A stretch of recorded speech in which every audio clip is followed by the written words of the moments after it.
Honorable Minister. Thank you, Deputy Director of Press and Public Relations of the Republic of the Gambia, Mr. Sankano, you, Office of the President. Thank you for coming to help us moderate this very important press conference that we felt it's important that we update the Gambian people as to how far we've gone in the implementation of this land policy. It's a landmark document in the history of land management and usage in this country, with the support of the government in financing this policy. Now we need to now raise the money to implement the policy. It will cost about $50 million for the implementation of this policy, and we need to now start moving on tries to raise necessary funds to make sure that this policy is fully implemented in the next 10 years to come. It was with all the officers, including all directors in our ministry, under the leadership of the permanent secretaries that we have here, and the deputy permanent secretaries, were able to work with, of course, the Bar Association, with all other stakeholders in coming up with a policy that was accepted by the government of the Gambia. The entire document, as was presented to Cabinet, was adopted by Cabinet without changing one sentence out of it. The only two words that we adjusted was the issue of sexuality and the issue of equality and equity, because of our religious this document.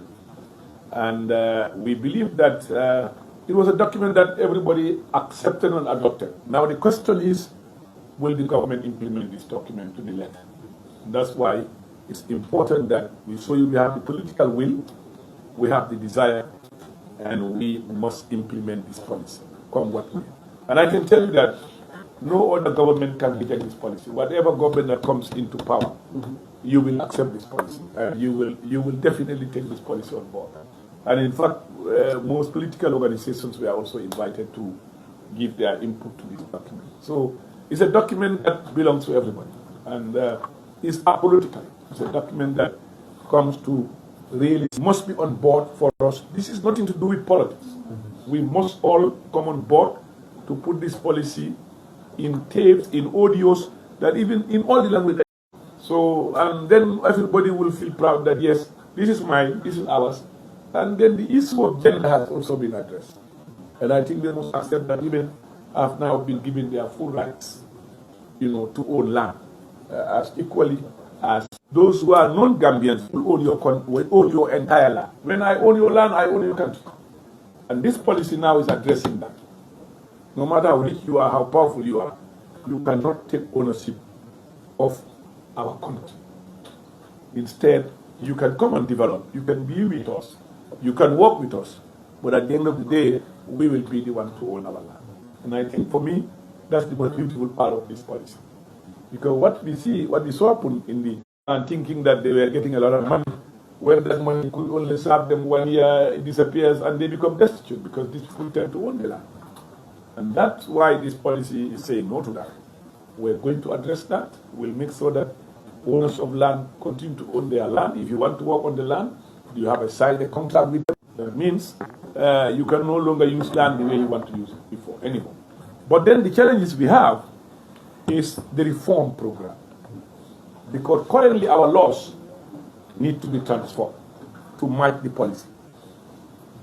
The current laws, if you now own a property given to you by government or whoever you have it, you fence it, you keep it there speculating, you make so in 10 years you sell it, you become a billionaire over us. When you bought this land only on mere paper, or probably even nobody knows, we cannot even speculate. And then you fence it, then in 10 years you go and sell this land. The policy is addressing that. Now, if you have land, you don't develop it, every year you pay heavy tax to the state. And a certain period, if you don't use it, the state will take it back, and you lose it. But the catch-22 is, in our current law, fencing a land means development. And we all know that's not development. So we have to amend the law to make sure that fencing is no longer development. If you are giving land to build a story building or build something for people to work on, you have to do it. You cannot just go and put a fence there and you say, I've developed my land. And therefore, the law cannot be on. So that means we have to amend our entire laws, or most of them will be amended to suit the policy, so that you cannot escape from the law by using a back door. So that's why it is important that we give you a brief of that, some of these things that need to be done. I think it will be 28 days today since the policy was rolled out in this country. And because of the importance of this to our national security and national stability, use of land, that's why we want to make sure that we keep the people informed, keep them abreast, and let Gambians take also the ownership of this document and take the government to task on it. Because generation to come would say that if we implement this policy, we'll say our country is safe. We've been safe. You know, when we are gone, you people take over. You will say, yes, you really save our country because at least we have taken ownership of our country. And that again, we realize that some of those implementing this policy, the staff who are doing this, also need to be educated, need to be in tune with the policy. They need to also sanitize themselves. We all know that we have had some very bad stories about Ministry of Lands officials, from the ministry, from physical planning, from lands, from governors, from district chief, alcalos, a lot of stories, unfortunately. And as a result, this policy is saying that educate the people, give them the new skill, the knowledge, so that they will be able to help implement this policy. Right now, I think we have about 10 who are on master's degree studies. And then we hope another 10 until we transform the entire cadre in this sector. They are all on scholarships to master's degree level. And we are going for the students who have excelled very well in geography, land management, many, including computer science. So that once they are in place, they will make sure that the issue of land management becomes easier. Because you must give people the skill, the knowledge to be able to do the job. And in doing that, you must invest in them. You must put money to educate the people. And that's where we started. I said the first thing is, let's equip the people, let's educate them. Bring a new breed of highly educated young men and women to take charge, to be able to do this job. I think we have started that, and we hope that when these people graduate, the other batch goes, in a few years' time, you would have made sure that almost everybody who is on board is new, highly equipped with skills and knowledge to be able to do what they contribute. So I just want to read briefly on one of the items, of them, so that we can now open the floor for you. The National Land Policy provides an implementation framework as well as a coordination and monitoring mechanism to guide the reform of the land sector. Under the policy, implementation, coordination, and monitoring responsibilities are proposed to be assigned to the restructured and upgraded planning and budgeting unit of the ministry. However, effective implementation of the policy will require a strong, well-resourced, and technically competent institution armed to drive and sustain the reforms outlined in the policy. Findings from the country study tours conducted to Ghana and Sierra Leone indicate that although all the three countries have national land commissions, the mandate and operational scope of the Gambia Land Commission are comparatively limited. In both Ghana and Sierra Leone, land commissions operate with fully functional secretariat and specialized technical departments that drive land sector reform under the policy oversight of their prospective ministries responsible for lands. In both countries, the Land Commission have well-established secretariat with the following core functional departments: title and land registration, legal affairs and alternative dispute resolution, cadastral index mapping, corporate service communication and advocacy, administration, program planning, monitoring and evaluation, surveys and land valuation. Additionally, the commissions in both jurisdictions have decentralized structures at regional and district level to enhance service delivery and implementation effectiveness. Notably, the Ghana Land Commission demonstrates stronger institutional effectiveness, particularly in the clear segregation of duties and function autonomy of its departments compared to Sierra Leone. Proposed option.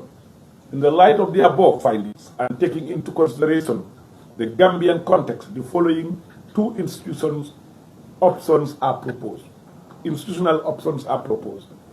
Revision of Land Commission Act.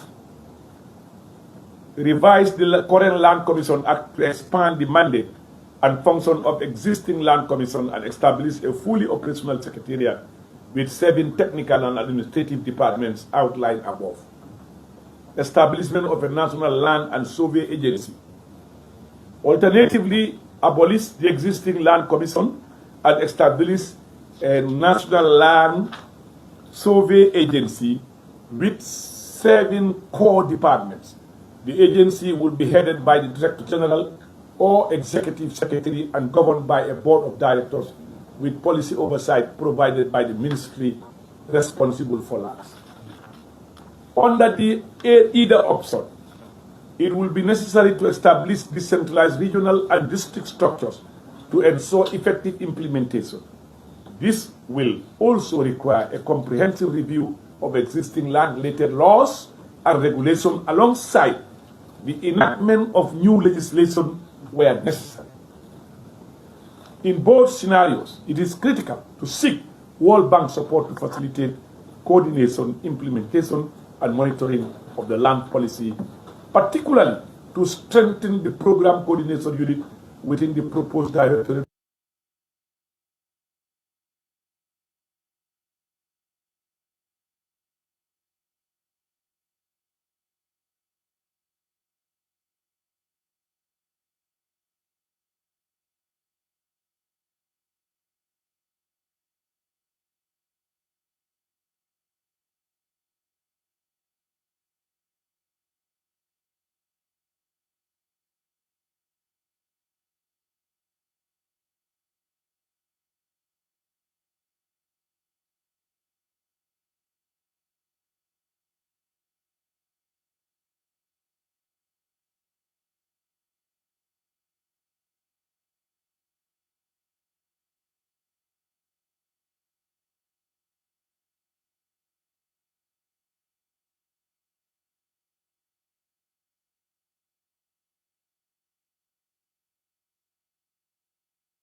sit and decide and determine land law. But that cannot continue. When I leave, will that continue? It needs to be institutionalized. And that's why the reforms are taking care of that.